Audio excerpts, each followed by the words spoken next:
बिस्मिल्लाहिर्रहमानिर्रहीम। अस्सलाम वालेकुम नाज़रीन। 1965 जब हमारे अज़ली दुश्मन भारत ने रात के अंधेरे में छुपकर पाकिस्तान पर हमला किया और वो हमला उसको पसवा करने के लिए आगे बैठे हुए थे हमारे शाहीन, हमारे पाक फौज के जवान, हमारे अफसरान, और इंडिया को आज भी वो दिन नहीं भूलता जब पाकिस्तान में 6 सितंबर मनाया जाता है। 6 सितंबर यौम दिफा पाकिस्तान के तौर पे जब मनाया जाता है तो वहाँ पर इंडिया में जो है सोग का समा होता है। और आज मेरे साथ इस वक्त मौजूद हैं, मुझे फ़ख्र है मैं उनके साथ बैठा हुआ हूँ, अब्दुल खनान साहब, कि जिन्होंने 6 सितंबर 1965 के दिन जब लड़ाई शुरू हुई है, जब ऐलान हुआ कि जी दुश्मन ने हमला कर दिया है, तो ये वहाँ पे मौजूद थे। ये अपने दीगर साथियों के साथ वहाँ पर कैसे पहुंचे, ये सारी बात इनसे पूछते हैं। बहुत शुक्रिया अब्दुल खनान साहब। बताइएगा 6 सितंबर का वो दिन, तारीखी दिन कि जब हमारे अज़ली दुश्मन ने मक्कारी के साथ और छुप कर हमला किया, तो आप कहाँ, कैसे आपने ये मतलब सारी चीज़ें आपने जब देखी, कहाँ पर थे और कैसे इस हमले को पसपा करने में 17 दिन ये लड़ाई जारी रही, थोड़ा सा हमारे नाज़रीन को बताइएगा। ये जब रेडियो पर ऐलान हुआ कि दुश्मन ने हम पर हमला कर दिया है, तो हमारी पाक फौज जितनी भी थी सब आगे पहुंच गई दफा के लिए, और कुछ मौजूद थे जो उन्होंने उसको पीछे हटा दिया। मैं इंजीनियर कोर में था, तो 77 इंजीनियर हमारी सियालकोट में थी।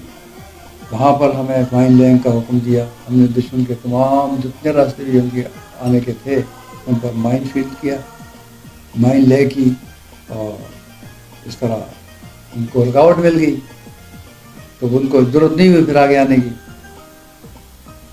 इस तरह जहाँ जहाँ भी हमें मौका मिलता रहा हम माइन फील्ड जो है वो लेकर के रहे, और इस दौरान बड़ी जोश के साथ सारे छोटी काम कर रहे थे, और इसी जोश ने अपने से 7 गुना ज़्यादा फौज को पसवा दिया और दुश्मन के काफ़ी इलाके पर कब्जा किया। और उसके बाद जब सीज़ फायर हुआ तो हमने दोबारा उस फील्ड को अपने क्लियर करके फिर बस तकरीबन 8-9 महीने हम वहाँ रहे हैं। फिर जंग का कोई मौका और था नहीं, इतने में फिर कुछ फैसला हो गया। फैसला होने के बाद फिर छोड़ के वापस अपनी ड्यूटी पर चले गए।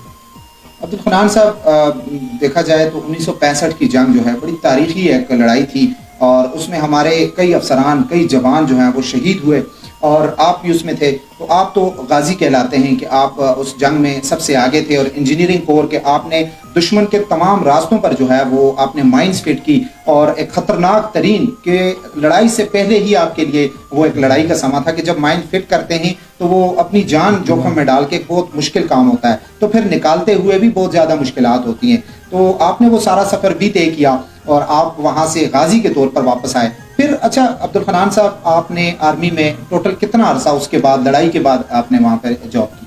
तकरीबन हम 9 महीने रहे, डिफेंस में ही रहे हम।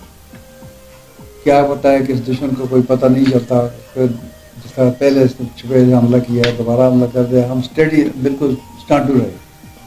और उसके बाद फिर हमें किसी अच्छाई के तौर पर या किसी बेहतरी के तौर पर हमें छोड़ दिया, फौज से हम वापस आ गए अपनी ड्यूटी।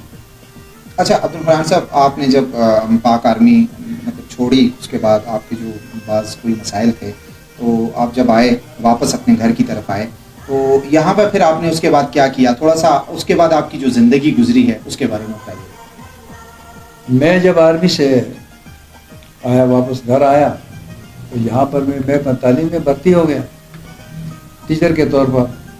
फिर यहाँ पर तकरीबन मैं 33 या 34 साल के लगभग मैंने सर्विस की है यहाँ पर, और यहाँ से भी रिटायरमेंट मेरी हो गई, और मेरे बच्चे भी अच्छी पोस्ट में। अच्छा अब्दुल खनान साहब, थोड़ा सा अपने बच्चों के बारे में बताइएगा जी। मेरा एक बच्चा आर्मी में ऑफिसर है, मेजर की पोस्ट पर है, और एक बच्चा मेरा जो है वो इंजीनियर है ओमान मस्कत में। और मेरी 2 बच्ची हैं, एक डॉक्टर है और एक